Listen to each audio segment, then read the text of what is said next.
Okay, so recently I decided to go back and play The Sims 2. This is due in part to Abominable Steve's Let's Player Land that he was making on his channel, and I felt inspired to make my own Sims creation dedicated to the people on the internet that I like to hang out with currently.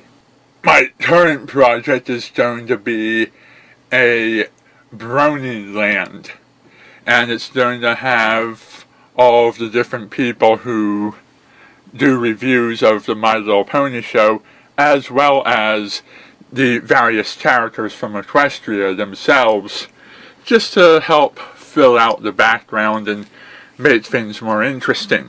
But I came with a realization that playing The Sims, while rewarding in its end results, can be extremely time-consuming in the construction of that storytelling that you want to do with the program. See, most people would play The Sims and they would select a bunch of characters and combine the existing parts that they have for the game or its various expansion packs, and they would be satisfied with that. But a truly creative person who wants to get every little detail right will take the time to modify The Sims, which is one of the great pleasures of the game. Ever since the first Sims game, you've been able to modify the characters. Now, the version I have is The Sims 2, which is the version that I'm able to run on my old computer. I never bothered upgrading beyond that, and it's still a fairly good looking and enjoyable game, and from what I hear, it has a lot more creativity in it than its subsequent games. Here's the thing with building a Sims family and trying to make it look like specific characters. If you want to have your Sim resemble a very specific character, you have to get a picture of that character and put it up someplace so you can look at it.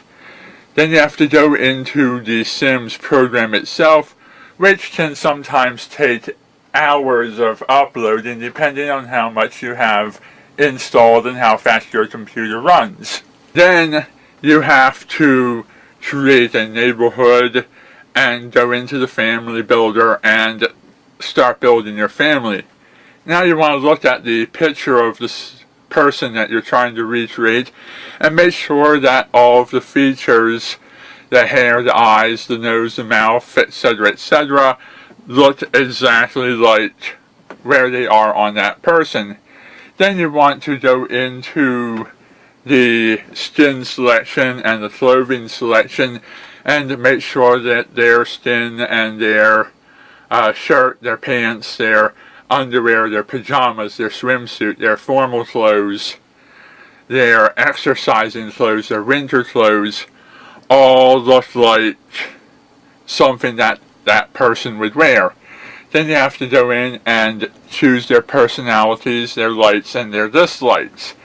Then you have to move them into the house, build the house, furnish it, and put in the kinds of stuff that that person would enjoy, and get that person the career that is associated with the person you're creating. Sometimes it even helps to look up information on this person so that you know when they were born and what their zoological sign would be and the things of that nature.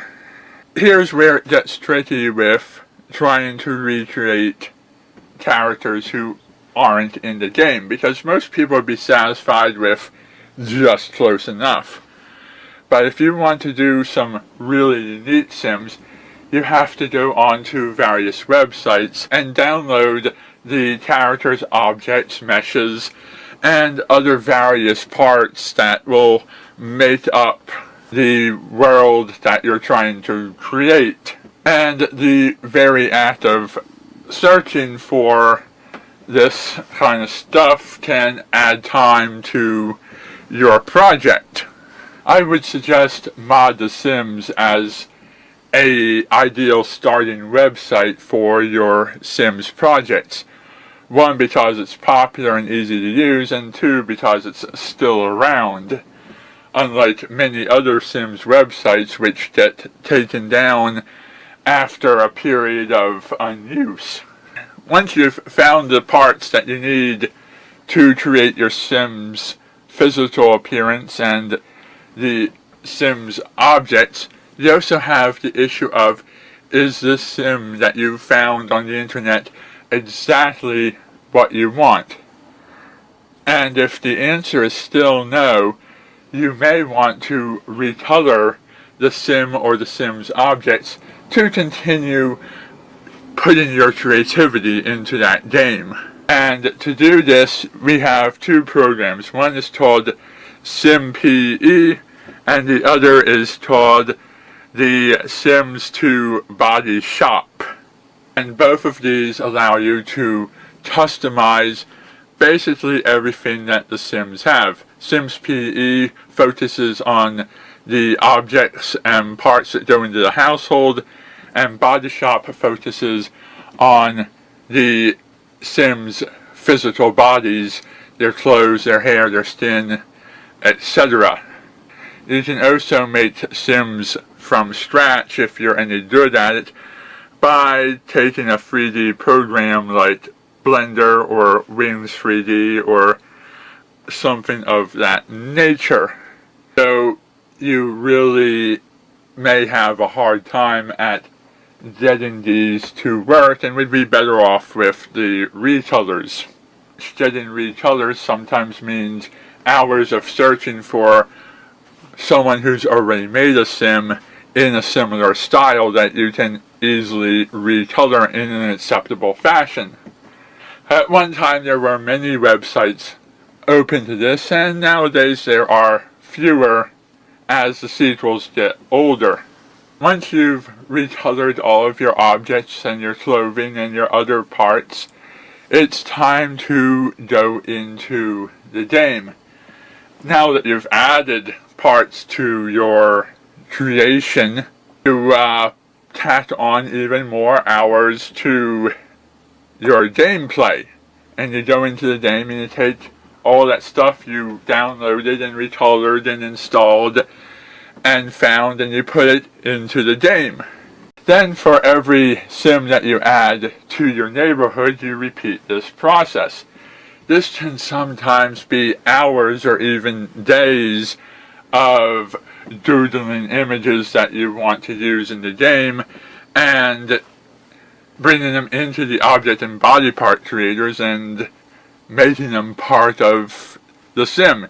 So each individual Sim in your neighborhood, which your neighborhood can hold a lot of Sims, needs to have their own unique clothes, skin tones, hair, house decor, houses.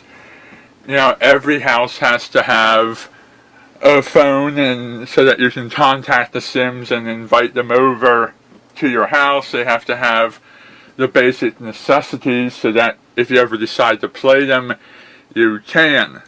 I personally like to completely fill my neighborhood, however big it is, with Sims, and then play one Sim most of the time. That way I can see my own creations walking down the street casually as I play the game. And then when I get really good into it, I can have parties and stuff like that. Of course, cheat codes can help you out in this game too. There's a good number of objects and codes that you can enter into the game to get yourself unlimited money and energy and get your Sim to do exactly what you need them to do for whatever story you happen to be telling. Point is, all of this stuff takes up a lot of time. The games load slower and slower the more you put on them.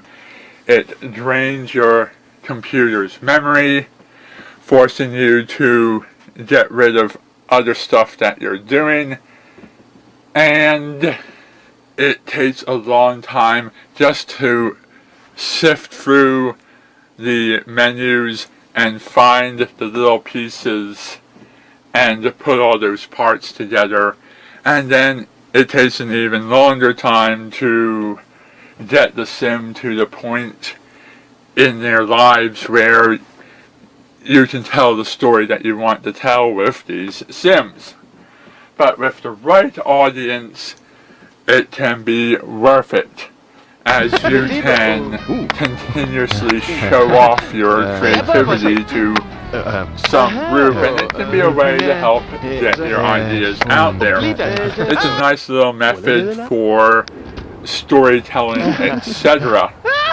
You can use it to take photos or make a video, and then you can bring that into your editing programs, and you can put it up on YouTube or whatever website you happen to be a part of, and you can bring people some entertainment as well as express your ideas.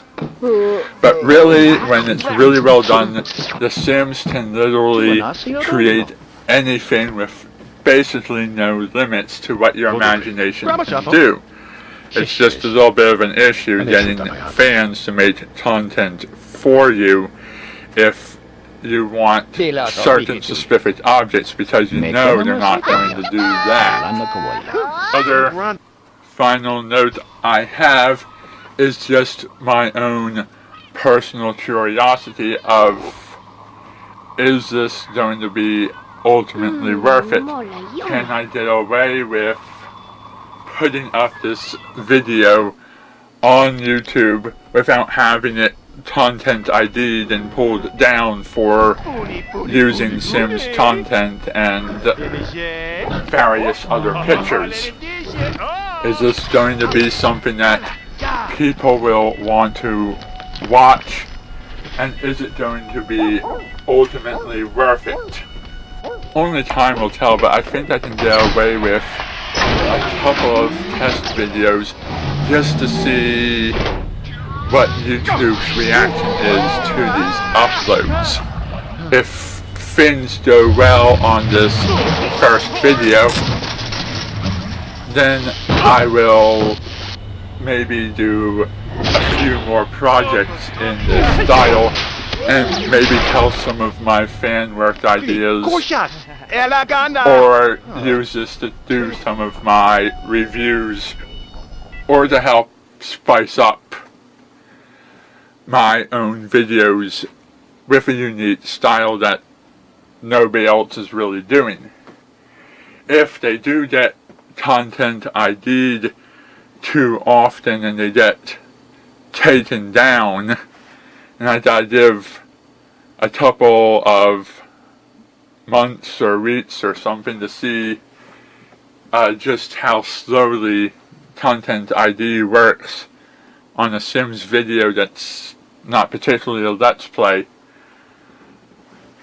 then that if that becomes an issue, then I'll just have to not do it. But if I find out that it's successful, then maybe I might start putting forth a little more effort into this project and making it into a much bigger reality. I'm going to be researching and asking around to see how many people get hassled for using The Sims in their videos, or if it's going to be pretty much safe.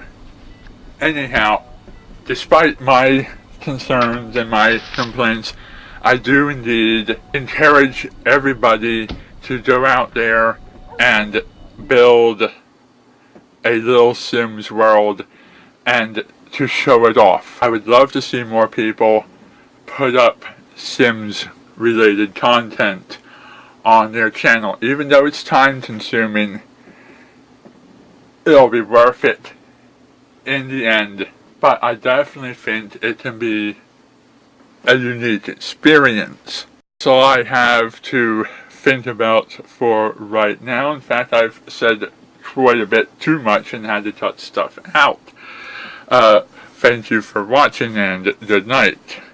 And hope to see your creativity and put up for the entertainment of your fans.